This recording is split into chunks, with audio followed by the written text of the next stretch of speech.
معزز سامعین اکرام، پچھلے 2 جمعہ سے آپ حضرات ختم نبوت کے تعلق سے اور جو جھوٹے مدعیان نبوت ہیں ان کے تعلق سے گفتگو سماعت کر رہے تھے۔ آج بھی انشاءاللہ تبارک و تعالی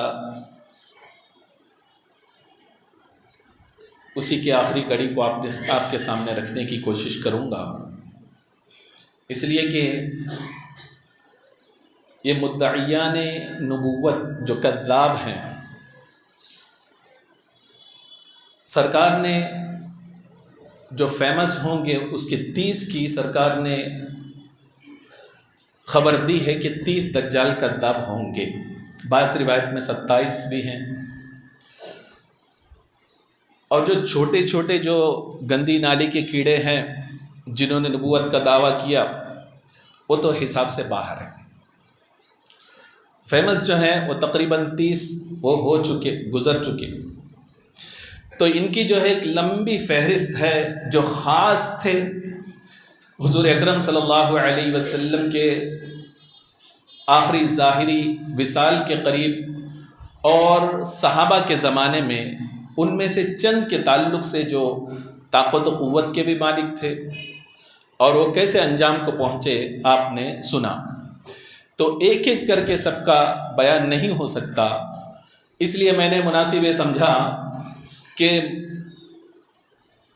موجودہ دور میں جو فتنہ ہے ختم نبوت کا، جس سے ہمیں اپنے اہل و عیال کو اپنے آپ کو بچانا ہے، اس فتنے کو جاننا یہ اہم ہے۔ اس لیے کہ پچھلے آپ نے کس نے نبوت کا دعویٰ کیا تھا وہ تو چلے گئے، نار جہنم میں ہیں، لیکن موجودہ دور میں جس فتنے سے لوگوں کا سامنا ہے اور جو اہل سنت والجماعت کے مؤمنین کے مسلمانوں کے گھروں میں جو فتنہ دستک دے رہا ہے اس کا نام ہے قادیانی فتنہ۔ یہ ایک ایسا فتنہ ہے کہ جو تقریباً 120 سال کے اندر یہ فتنہ اٹھا اور آج تک چلا آ رہا ہے۔ حضور اکرم نور مجسم صلی اللہ تعالی علیہ وسلم نے ختم نبوت کے تعلق سے احادیث کے ذریعے واضح طور پر ارشاد فرما دیا، اور سب سے اہم بات یہ ہے کہ قرآن نے سب سے پہلے مہر لگائی کہ ما کان محمد ابا احد من رجالکم ولکن رسول اللہ وخاتم النبیین، صاف طور پر فرما دیا۔ پھر اس کے بعد رسول اکرم صلی اللہ علیہ وسلم نے موقع بموقع صحابہ اکرام کے سامنے ختم نبوت کے تعلق سے آپ بیان کرتے رہے۔ ایک جگہ رسول اکرم صلی اللہ تعالی علیہ وسلم نے ارشاد فرمایا، مسلم شریف کی حدیث ہے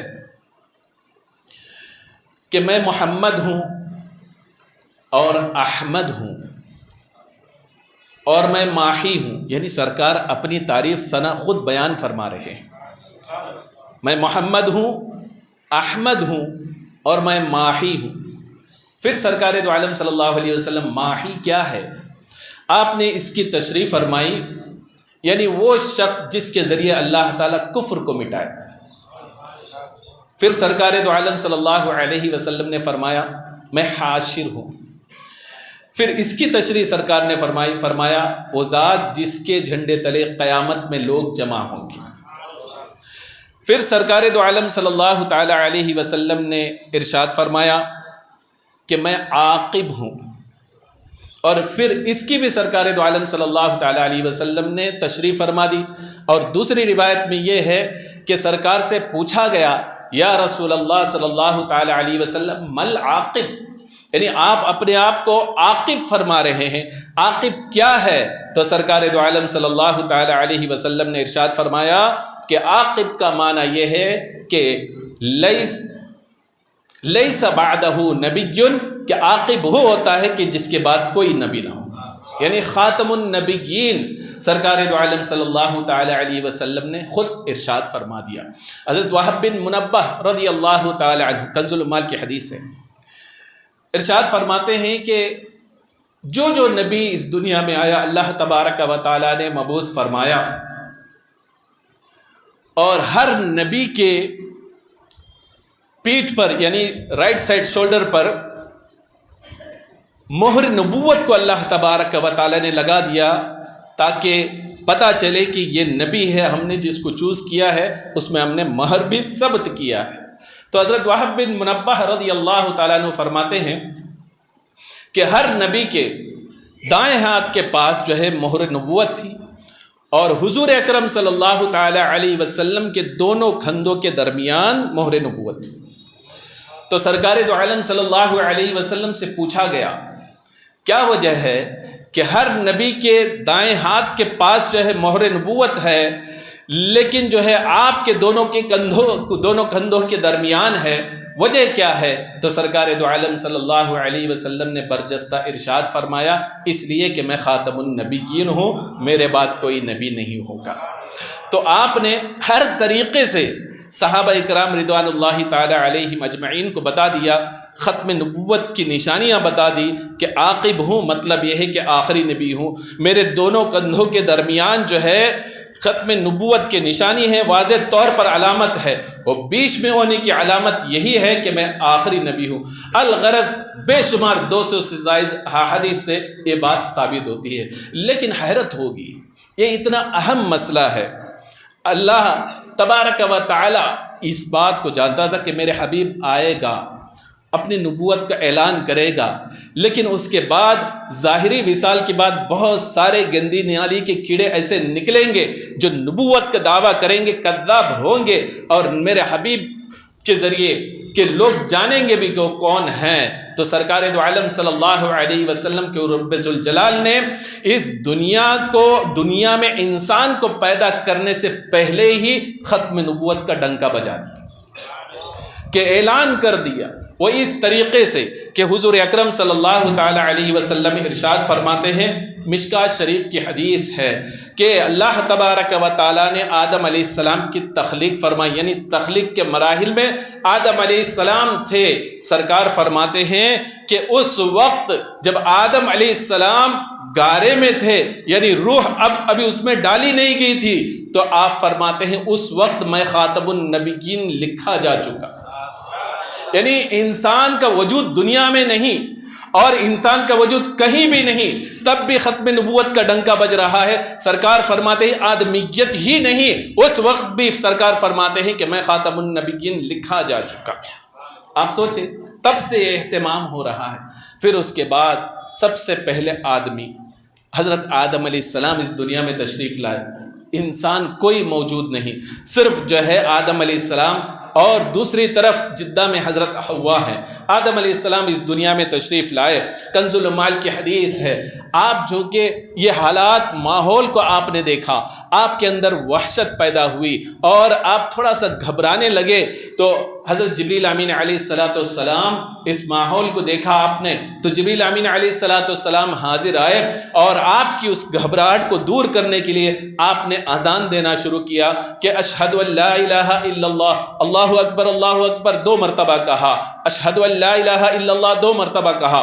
اس کے بعد جب اشہد ان محمد رسول اللہ 2 مرتبہ کہا، تو آدم علیہ السلام نے جب محمد الرسول اللہ کا نام سنا، جبریل امین علیہ السلام سے پوچھا، اے جبریل بتاؤ، جس ذات کا تم نے اس وقت نام لیا ہے، آواز بلند کی ہے، وہ محمد ذات کون ہے؟ تو حضرت جبریل امین علیہ السلام فرماتے ہیں یہ کوئی اور نہیں بلکہ انبیاء اکرام کی جماعت میں سے آپ کے آخری اولاد میں سے آخری ہوں گے۔ تو فرما دیا، بتا دیا جبریل امین علیہ السلام نے بھی، آپ کی اولاد میں سے ہوں گے، انبیاء میں سب سے آخر ہوں گے۔ اب یہ جو ڈنکا بج رہا ہے، کائنات میں کوئی نہیں، دو کے علاوہ حضرت آدم علیہ السلام ہیں اور دوسری طرف کہیں دور حضرت حوا ہے. یعنی پہلی آواز آدم علیہ السلام نے جو سنی تو اللہ کا نام سنا, اس کے بعد محمد الرسول اللہ کا نام سنا. جو ہی محمد الرسول اللہ کے تعلق سے جو بات پوچھی, تیسری بات جو تصدیق کی تھی وہ بتا دیا کوئی اور نہیں بلکہ خاتم النبیین ہے. تو گویا کہ آتے ہی ختم نبوت کے تعلق سے حضرت جبریل امین علیہ السلام نے حضرت آدم علیہ السلام کو بتا دیا.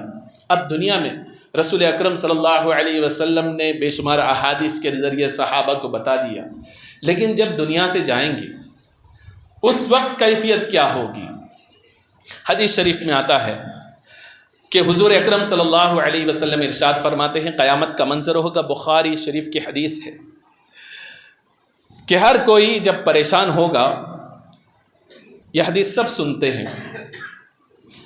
کہ وہ آدم علیہ السلام کے پاس جائیں گے, دوسرے نبی, تیسرے نبی, چوتھے نبی, ایک کے بعد دوسرے کے پاس بھیجتے رہیں گے, حتیٰ کہ سرکار فرماتے عیسیٰ علیہ السلام کے پاس جائیں گے تو عیسیٰ علیہ السلام میری طرف رہنمائی کریں گے.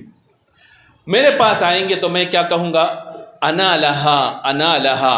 لیکن آپ دیکھیں کہ انا لہا فرمائیں گے, لیکن جو لوگ سرکار دو عالم صلی اللہ تعالی علیہ وسلم کے پاس آئیں گے, قیامت کا منظر ہوگا, سب کے سامنے ہوں گے, اور سرکار کے پاس آنے کے بعد جو جملہ عرض کریں گے اس کو آپ نوٹ کریں گے. اور وہ کہتے ہیں کہ فیقولون, راوی کہتا ہے سرکار دو عالم صلی اللہ علیہ وسلم فرماتے ہیں وہ جتنے بھی میرے پاس آئیں گے فیقولون انت یا محمد انت رسول اللہ, یا محمد صلی اللہ علیہ وسلم آپ اللہ کے رسول ہیں, وہ خاتم النبیین اور انبیاء میں سب سے آخر ہیں, خاتم النبیین ہیں.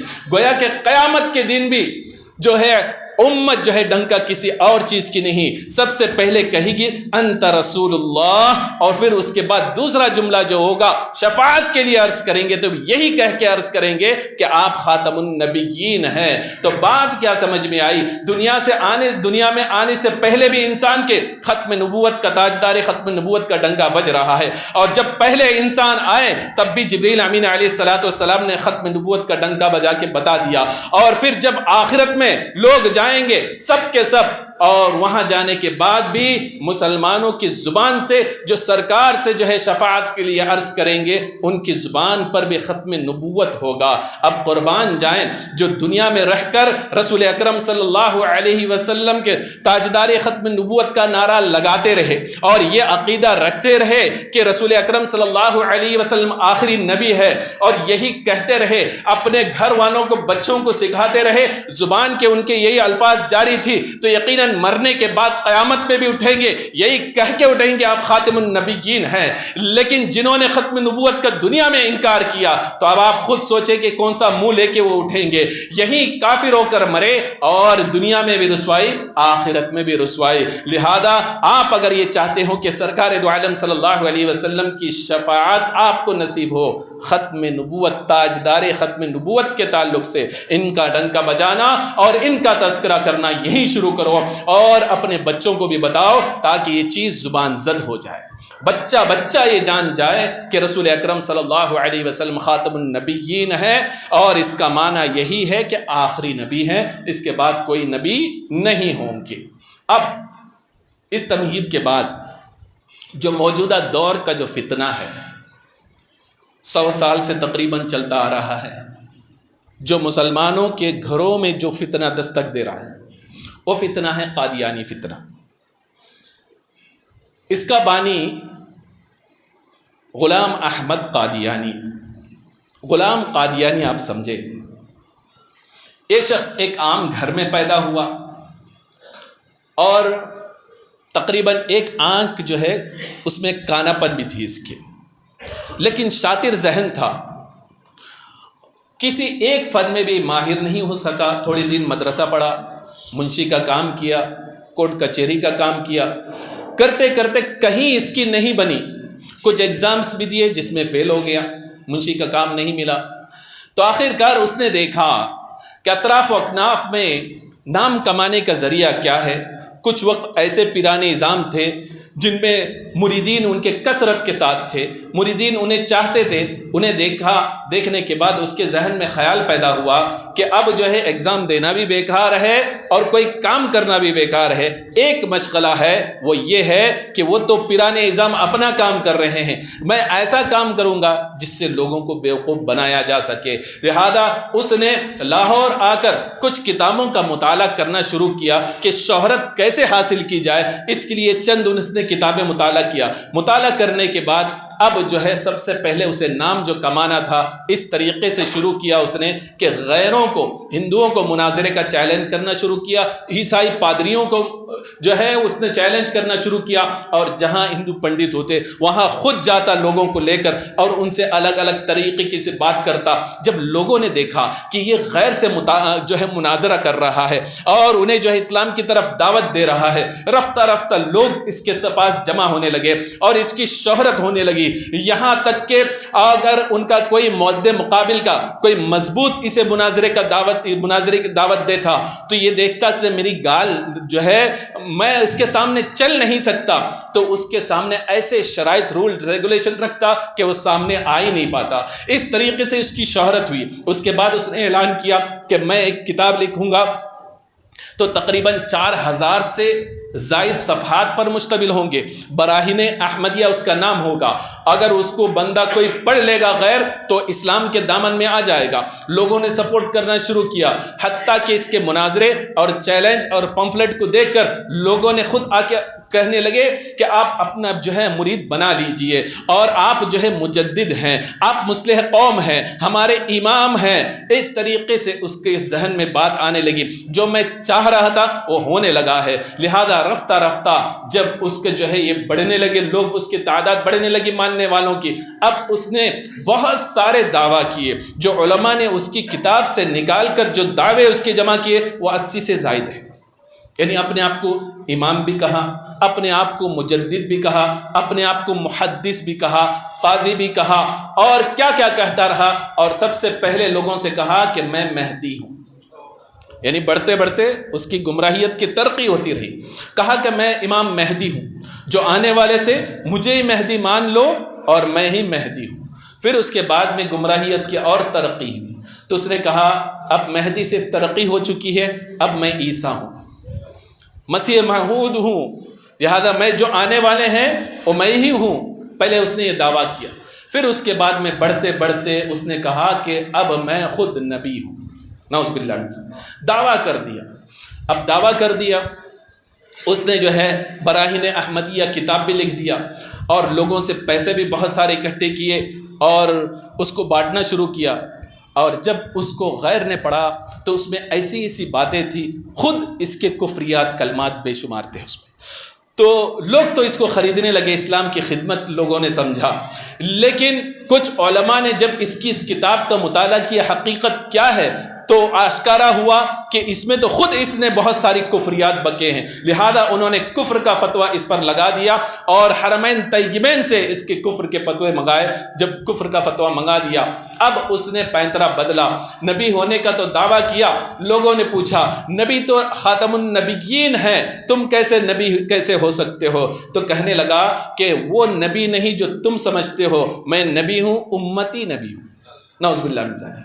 یعنی پینترا بدلنا شروع کیا، اب امتی نبی، اور کبھی جو ہے تشریعی نبی، غیر تشریعی نبی، ذلی نبی، اس طریقے سے الگ الگ طریقے سے اس نے مفہوم بدل کر اپنے آپ کو جو ہے نبی ثابت کرنا شروع کیا۔ چونکہ پہلے سے ہی چیلے موجود تھے تو بہت سارے چیلے اس کے ایسے ہی ہو گئے، اور پھر سب کے سب گمراہ ہو گئے۔ اب جب اس کا فتنہ بہت بڑھ گیا، لوگوں کو مناظرے کا چیلنج کرنے لگا، اور کبھی کبھی مناظرے میں جاتا نہیں، حتیٰ کہ ایک درویش سے پالا پڑ گیا۔ یعنی جب ایسے کفر جو ہے جنم لیتے، اور جو ہے کوئی ایسا شخص جنم لیتا ہے جو دین کو بگاڑنے والا ہوتا ہے، اللہ تبارک و تعالی مرد مجاہد کو پیدا فرما دیتا۔ جیسے کہ مثال کے طور پر کہ رسول اکرم صلی اللہ تعالی علیہ وسلم کے بعد جو ہے اسود عنسی، طلیحہ، سجاح، مسیلمہ کذاب، ایک بعد دیگرے لوگ اٹھنا شروع کیے، لیکن وہ کلمہ تو پڑھتے تھے لیکن اس کے باوجود کبھی زکوٰۃ کا انکار کر دیا، کبھی یہ کہا کہ نبی نے مجھے نبوت میں شریک کر لیا، اس طریقے کی باتیں کرتے تھے۔ اس وقت اللہ تبارک و تعالیٰ نے جس ذات کو کھڑا کیا ان کا نام ہے حضرت ابو بکر صدیق رضی اللہ عنہ۔ حدیث میں آتا ہے، حضرت عبداللہ بن مسعود رضی اللہ تعالیٰ عنہ صحابی رسول خود فرماتے ہیں کہ رسول اکرم صلی اللہ علیہ وسلم کے وصال کے بعد ہم ہلاکت خیز حالات سے دوچار ہو چکے تھے، یعنی بات سمجھ میں نہیں آ رہی تھی کہ کیا کریں۔ ایک زمانے میں کلمہ پڑھنے والے ہی فلاں چیز کا انکار کر رہے ہیں، ایک زمانے میں فلاں کلمہ پڑھنے والے ہی نبوت کا اعلان کر رہے ہیں، ہم کیا کریں؟ تو آپ فرماتے ہیں مگر اللہ تبارک و تعالیٰ نے حضرت ابو بکر صدیق رضی اللہ تعالیٰ عنہ کی شخصیت کے ذریعے ہم پر عظیم فیضان فرما دیا، کرم فرما دیا، ان کے ذریعے کرم ہوا۔ اور یہاں تک کہ حضرت ابو ہریرہ رضی اللہ تعالیٰ عنہ فرماتے ہیں ہمیں تو ایسا لگتا کہ ابو بکر اس وقت نہ ہوتے تو اللہ کا نام لینے والا نہیں ہوتا، اللہ کی عبادت کرنے والا نہیں ہوتا۔ صاف طور پر حضرت ابو ہریرہ رضی اللہ تعالیٰ عنہ نے فرما دیا، تاریخ کامل میں یہ روایت موجود ہے۔ تو حضرت ابو بکر صدیق رضی اللہ تعالیٰ عنہ کو کھڑا کیا۔ اس کے بعد اسود انسی نے جب اعلان کیا، حضرت ابو مسلم خولانی رضی اللہ تعالیٰ عنہ اس وقت آپ کھڑے ہوئے، آپ کو اس نے بلایا، کہا مجھے رسول مانو، کہا کہ انت کذاب، کیا رسول کیا مانو، تو کذاب ہے، جھوٹا ہے۔ اس نے کہا اگر مجھے رسول نہیں مانتے کسے رسول کہتے ہو؟ کہا کہ محمد الرسول اللہ کو ہم نبی اور رسول مانتے ہیں۔ کہا کہ اگر تم مجھے رسول نہیں مانتے ہو زندہ آگ میں جلا دوں، کہاں مرنے کے لیے تیار ہو، لیکن تو کذاب ہے، یہ گواہی دیتا ہوا دنیا سے جاؤں گا۔ آگ جلانے کا حکم دیا، حضرت ابو مسلم خولانی رضی اللہ تعالیٰ عنہ کو اس آگ میں ڈالا، لیکن اللہ کا کرنا ایسے ہوا کہ اس تاجدار ختم نبوت کے اس مجاہد کو اللہ تبارک و تعالیٰ نے آگ میں بھی محفوظ رکھا، اور کئی گھنٹے رہنے کے بعد آپ صحیح و سالم اس سے باہر نکل آئے۔ جب اس بات کو دیکھا حیران رہ گیا، اسے پتا چلا کہ اب لوگ مجھ سے دور ہوں گے، اس نے انہیں شہر بدر کر دیا۔ آپ مدینہ تشریف لائے، آپ صحابی نہیں تابعی ہیں۔ حضرت عمر رضی اللہ تعالیٰ عنہ کی نظر ان پر پڑی مدینے میں، کہا کہ تم نہیں شخص لگ رہے ہو، بتاؤ تمہارا نام کیا ہے؟ پھر آپ نے فرمایا مجھے لگتے ہو ابو مسلم تم ہی ہو۔ کہاں؟ عرض کیا ہاں میں ہوں ابو مسلم خولانی۔ آپ نے فرمایا کہ مجھے تمہارے پیشانی کو چھومنے دو، اللہ کا شکر ہے مجھے اللہ نے اس شخص سے ملاقات کا شرف بخشا جس طریقے سے ابراہیم علیہ السلام کو آگ سے صحیح و سالم نکالا، رسول اللہ کی امت میں تمہیں صحیح و سالم نکالا، اور حقانیت کو اللہ تبارک و تعالیٰ نے ظاہر فرما دیا۔ ایسے مجاہد پیدا ہوتے رہے۔ حضرت ثابت بن قیس رضی اللہ تعالیٰ عنہ، جن کے تعلق سے رسول اکرم صلی اللہ علیہ وسلم نے فرما دیا تھا کہ تم لمبی زندگی جیو گے اور شہید مرو گے، اور مسیلمہ کذاب کے مقابلے میں آپ آئے، آپ ڈرتے تھے کہیں ایسا نہ ہو کہ میں یہاں سے ایسے ہی لوٹ جاؤں، تو آپ نے اور ایک صحابی رسول کو لیا، آپ نے گڑھا کھودا، اس کے اندر کھڑے ہوئے اور لڑنے لگے تاکہ بزدل ہو کر ہم یہاں سے نہ نکلے جائیں تو نکل نہ سکے۔ لہذا اسی طریقے سے لڑتے لڑتے مسیلمہ کذاب کے خلاف لڑتے ہوئے آپ شہید ہوئے۔ سرکار نے فرما دیا تھا کہ یہ شہید ہو کر تم مرو گے، لہذا ختم نبوت کی حفاظت کرتے ہوئے وہ شہید ہو گئے، مرد مجاہد تھے۔ پھر جب غلام احمد قادیانی کا ٹائم آیا، سب کو تو چیلنج کرتا رہا، لیکن چیلنج کرتے کرتے ایک درویش سے پالا پڑ گیا، جس درویش کو ہم حضرت پیر مہر علی شاہ رحمۃ اللہ تعالی علیہ کہتے ہیں۔ پڑوسی ملک میں ان کے مزار آج بھی موجود ہے، فیضان سے لوگ آج بھی فیضیاب ہوتے ہیں۔ آپ کے حیات طیبہ میں ہے، آپ سوئے ہوئے تھے، درویش تھے، ذکر و اذکار، لوگوں سے ملتے اور گوشہ نشینی اختیار کرتے ہیں۔ تو اس نے غلام احمد قادیانی نے یہ سوچ کر اعلان کیا کہ وہ تو درویش آدمی ہیں، وہ تو آنے والے نہیں ہیں، ذکر و فکر سے فرصت نہیں ہے، لہذا کہا مشہور درویش ہزاروں لاکھوں مریدین ہیں، انہیں میں چیلنج کر دیتا ہوں، آؤ مجھ سے مناظرہ کر لیں۔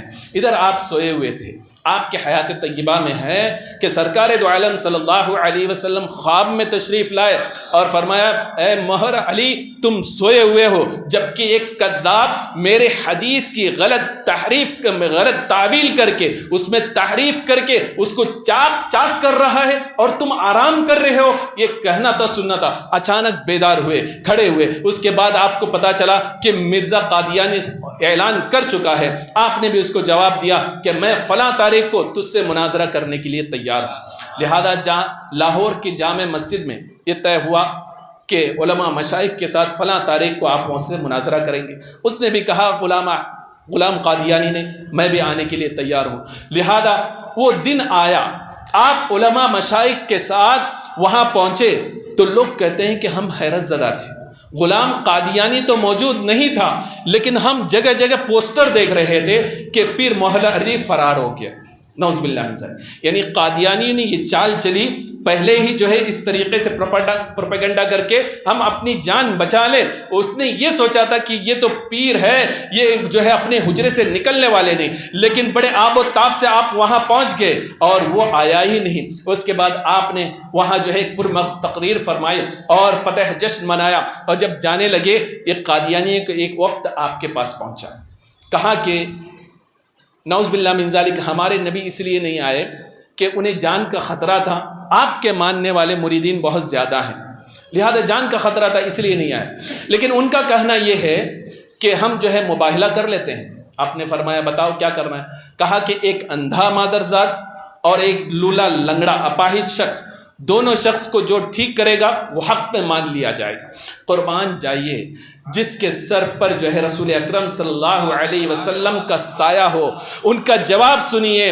وہ فرماتے ہیں تم لنگڑا لولے کی بات کرتے ہو، اندھے کی بات کرتے ہو، ختم نبوت کی بات ہے، جاؤ اس کذاب سے کہہ دو مہر علی سے اگر وہ یہ دعویٰ کرتا ہے کہ مردے کو زندہ کرنا ہے، مہر علی اس کے لیے بھی تیار ہے۔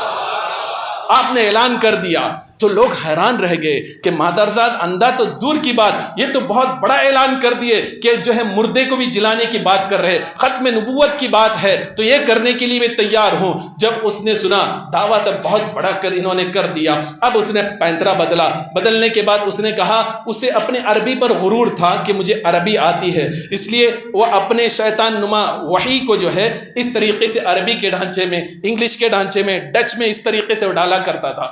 لہذا اس نے کہا کہ اب ایک اور مناظرہ کرتے ہیں، وہ اس طریقے سے ہوگا کہ میں اور تم دونوں عربی میں تفسیر لکھیں گے، اور جو تقریباً فل جو ہے عربی میں تفسیر لکھے گا وہی حق مانا جائے گا۔ تو حضرت پیر مہر علی شاہ رحمۃ اللہ تعالی علیہ نے فرمایا کہ یہ کون سی بڑی بات ہے جو تو نعوذ باللہ کذابوں کی دعویٰ کرتا ہے عربی جاننے کی بنیاد پر، کہ تو جو ہے عربی میں تفسیر لکھے گا، مجھے فقیر سمجھتا ہے، تو سن لے کہ تو قلم کی بات کرتا ہے، دونوں قلم اور کاغذ رکھیں گے اور قلم کو جو حکم دے گا، قلم عربی میں خود بخود بولتے ہوئے تفسیر لکھے گا، وہی حق پر ہوگا۔ چیلنج تو عربی کی کر رہا تھا، اور جب اتنا کہا پھر اس کے بعد اس کی بالکل نہ چلی، لوگوں نے جو ہے فتح کا جشن منایا، اور پھر آپ نے شمس الہدایہ کی نام کی کتاب لکھی اس کے خلاف، پھر اس کے بعد میں اس نے اس کی جواب لکھنے کی کوشش کیا، اور پھر آپ نے جو ہے سیف چشتیائی لکھ کر اس کے آخری کھیل اس پر ٹھوک دی، اور پھر اسے ہمت نہیں ہوئی، لیکن چونکہ گمراہیت پھیلا چکا تھا اور جو ہے وقت آنے پر علماء جو ہے اس کا رد کرتے رہے، یہاں تک کہ علماء نے اس کے خلاف کتاب لکھی۔ سید امین صاحب مفتی امین علی رحمت رضوان پڑوسی ملک کے جو ہے بہت بڑے مفتی گزرے ہیں، انہوں نے جو ہے ان کتابوں کو جمع کیا۔ اعلیٰ حضرت فاضل بریلوی رضی اللہ تعالیٰ عنہ نے مسلسل 5 کتابیں اس کذاب کے رد میں لکھے ہیں، اور علامہ فیض احمد ویسی رحمۃ اللہ تعالیٰ علیہ نے بھی اس کے جو ہے رد میں کئی کتابیں لکھی ہیں، حتیٰ کہ اتنی کتابیں اس کی رد میں علماء نے لکھا ہے کہ سید مفتی امین صاحب نے اس کو جمع کر کے چھاپنے کی کوشش کی تو تقریباً 16 جلدوں میں جمع ہوئی اور چکرام بھی ہو گئی۔ ماشاءاللہ آپ دیکھیں کہ کس قدر علماء اس پہ متحرک تھے، اور یہاں تک کہ علماء جو ہے اس کے پڑوسی ملک میں انہیں کافر قرار دیا گیا۔ اس کے بعد بھی جو ہے ان کی کہیں ہر جگہ یہ مناظرے کے لیے آتے لیکن رسوا ہوتے، یہاں تک کہ ہزاروں لوگ اس میں شہید ہوئے، اور جو ہے شہید ہونے کے بعد ان کو چیلنج کرتے رہے۔ حضرت عبدالستار نیازی رحمت اللہ تعالی علیہ آپ کو جو ہے اس کے خلاف آپ جو ہے تقریریں کرتے ہیں، اور اس جو ہے بزم کو آپ نے اٹھایا، یہاں تک کہ آپ جیل میں گئے، آپ کو بہت ستایا گیا، اتنا ستایا گیا 6 دنوں تک آپ کو پھانسی کی سزا دینے کے بعد 6 دنوں تک آپ کہتے ہیں کہ ایسی کھوٹری میں رکھا گیا کہ میں بیٹھ نہیں سکتا، چل نہیں سکتا، کھڑے ہو کر رہنا پڑتا تھا، ایسی تاریک کھوٹری میں رکھا گیا، 6 دن اور 7 راتیں تقریباً رکھی گئی۔ اس کے بعد اتفاق سے ایسا ہوا کہ پہلے پھانسی کی سزا دی جا چکی تھی، سنایا جا چکا چکا تھا. پھر اس کے بعد میں ایسا آرڈر آیا کہ آپ رہا ہو گئے. ایک انٹرویو لینے والے نے آپ سے پوچھا کہ آپ کی عمر کیا ہے, آپ کی زندگی کیا ہے؟ آپ فرماتے ہیں 6 دن اور 7 رات. اس نے کہا بڑی عمر کے تو آپ لگتے ہیں, لیکن آپ فرما رہے ہیں کہ 6 دن اور 7 رات, مطلب بات مجھے سمجھ میں نہیں آئی. کہ آپ نے فرمایا کہ پوری زندگی تو اپنی جگہ, لیکن میں اسی زندگی کو اپنی زندگی سمجھتا ہوں کہ اس 6 دن اور 7 رات ختم نبوت کے تعلق سے پھانسی کی سزاؤں کے جیل میں رہا. اصل جو ہے تاجدار ختم نبوت کے لیے جو میری زندگی کٹی وہی 6 دن 7 رات میری زندگی ہے. یعنی بزرگان دین اس میں اتنے متحرک تھے کہ اپنے پوری زندگی کو زندگی سمجھنے کے لیے تیار نہیں, اور زندگی کسی دن کو بھی سمجھتے ہیں, اس ساعت کو سمجھتے ہیں جو ہے ختم نبوت کو کہ ثابت کرنے کے لیے, اور اسی تگ و دود میں لگے. اصلاً وہی زندگی ہے. تو اب آپ کو حیرت ہوگی, اتنے جھوٹے آئے, ان لوگوں نے دعویٰ کیا, بہت سارے پیشنگوئیاں کی, غلط ہو گئی. مثال کے طور پر مسیلمہ کذاب کو پتہ چلا کہ رسول اکرم صلی اللہ علیہ وسلم جس بچے کے سر پہ ہاتھ پھیر دیتے وہ جو ہے اس کے بال نہیں گرتے, بڑے بال وہ رکھ دیتے, برکت کے لیے آپ رکھتے تھے. تو اس نے بھی 2 بچوں کے سر پہ ہاتھ رکھا, اس کے پورے بال جھڑ گئے. کہ اس سے پتہ چلا کہ کنویں میں سرکار دو عالم صلی اللہ علیہ وسلم نے تھوک مبارک ڈالا, وہ کھارک ہوا, میٹھا پانی ہو گیا. اس نے ڈالا تو وہ پانی کھارا ہو گیا. لیکن اس کے ایسے ہی جو ہے غلام احمد قادیانی نے پیشن گوئی کی, میرا جو ہے ایک لڑکا پیدا ہوگا.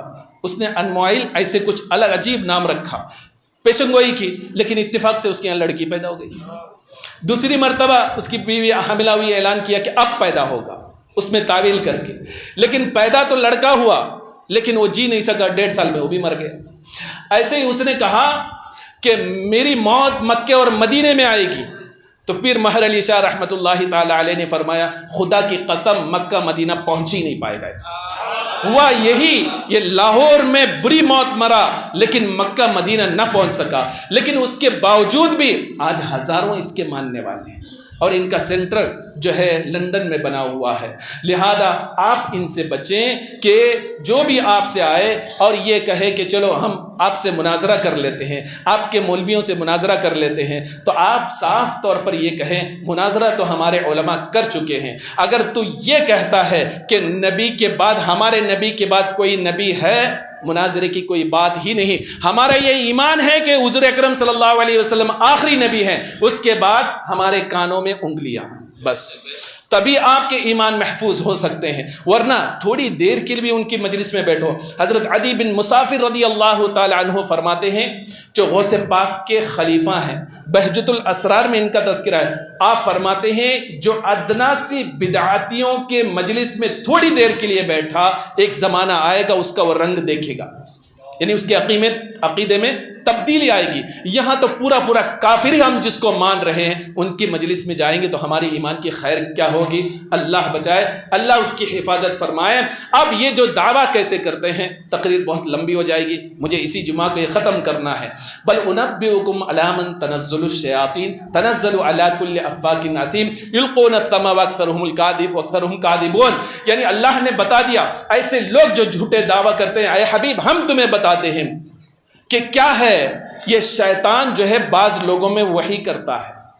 کیسے وحی کرتا؟ افاکن اثیم, یعنی بدکاروں میں ایسے لوگ ہوتے ہیں, ان کو جو ہے اپنے طرف سے وحی کرتا ہے. القون السمع واکثرهم کاذبون, وہ سنی سنائی باتیں ہوتی ہے, اس میں اکثر جو ہے وہ کاذب ہوتے ہیں. تو بات یہ سمجھ میں آئی, ایسے لوگوں کے پاس جو جھوٹا نبوت کا دعویٰ کرتا ہے اس کے پاس ایسے لوگ آتے ہی رہتے ہیں. یہاں تک کہ مفتی سید امین صاحب علیہ رحمہ ایک بزرگ ہیں, ان کا نام تھا سید عبداللطیف, ان کے تعلق سے آپ نے ایک کتاب لکھا ہے. ان کے سوانے پہ آخری بات, ان کے پاس ایک شخص کو لایا گیا جو قادیانی ہو گیا تھا. کہا گیا حضرت اس کو سمجھائیے. آپ کو اس کو سمجھاتے رہے, دلائل دیتے رہے, مانا نہیں. کہا کیوں نہیں مانتا؟ کہا کہ میں نے خواب میں ایک بہت بڑا گارڈن دیکھا, مجھے بتایا گیا کہ ایک جنت ہے اور اس میں بہت, میں ایک خوبصورت چیئر دیکھا, ایک جو ہے مسند دیکھا, اس میں ایک شخص کو بیٹھا ہوا دیکھا. میں نے پوچھا یہ کون ہے؟ تو مجھ سے کہا گیا کہ یہ غلام قادیانی ہے. تو کہنے لگا جس شخص کو میں جنت میں دیکھوں اب اس کو میں نہ مانوں تو پھر کیا ہوگا؟ لہذا میں اس کو چھوڑ نہیں سکتا۔ اب اس بزرگ نے کہا اس نے دیکھ کے اس کو مانا ہے، لہذا دیکھ کے ہی انکار کرے گا، دلیل سے مانے گا نہیں، اس کو چھوڑ دیا، چھوڑ دو، جانے دو۔ چند دن بعد دوڑتا ہوا وہ آیا، آپ کے قدموں میں گرا، کلمہ پڑھ لیا، توبہ کر لیا۔ آپ نے پوچھا بات کیا ہے؟ کہا لاسٹ ٹائم جو خواب دیکھا تھا، کل بھی میں نے خواب دیکھا، لیکن خواب یہ ہوا کہ لاسٹ ٹائم میں نے جو دیکھا تھا اس میں ایک تخت میں وہ شخص بیٹھا ہوا تھا، لیکن چہرہ نہیں دیکھ سکا تھا، اور بتا دیا گیا تھا کہ یہ غلام قادیانی ہے، لیکن اس بار مجھے چہرہ دیکھنے کا موقع ملا۔ جب میں زیارت کے لیے قریب گیا تو میں نے دیکھا کوئی اور نہیں، پورا جسم قادیانی کی ہے، لیکن چہرہ خنزیر کا ہے، چہرہ خنزیر کا ہے۔ اب مجھے سمجھ میں آیا کہ وہ خواب جو ہے شیطان کی طرف سے تھا مجھے گمراہ کرنے کے لیے۔ تو حضرت عبداللطیف فرماتے ہیں کہ میں نے رب سے دعا کی تھی کہ مولا تبارک و تعالیٰ ایسے ہی اسے دکھا دے جس کی وجہ سے اسے توبہ کی توفیق مل جائے۔ تو شیطان لوگوں کے دلوں میں ایسے وسوسات ڈالتے ہیں، آپ اپنے دل میں اس عقیدے کو راسخ کر لیں کہ رسول اکرم صلی اللہ علیہ وسلم آخری نبی ہے تو ہے، نہ اس میں کوئی تعویل کی گنجائش ہے، نہ اس میں کوئی تحریف کی گنجائش ہے۔ کوئی کہے کہ ذلی نبی ہے تو جہنم میں جا، کوئی کہے کہ تشریعی نبی ہے تجھے جو ہے تو ہی جہنم کا مستحق ہے، ہمیں تجھ سے کوئی لینا دینا نہیں ہے۔ اللہ تبارک و تعالی ہم سب کو جو ہے اہل سنت والجماعت پر استقامت عطا فرمائے۔ استغفر اللہ ربی من کل ذنب واتوب الیہ، واخر دعوانا ان الحمد للہ رب العالمین۔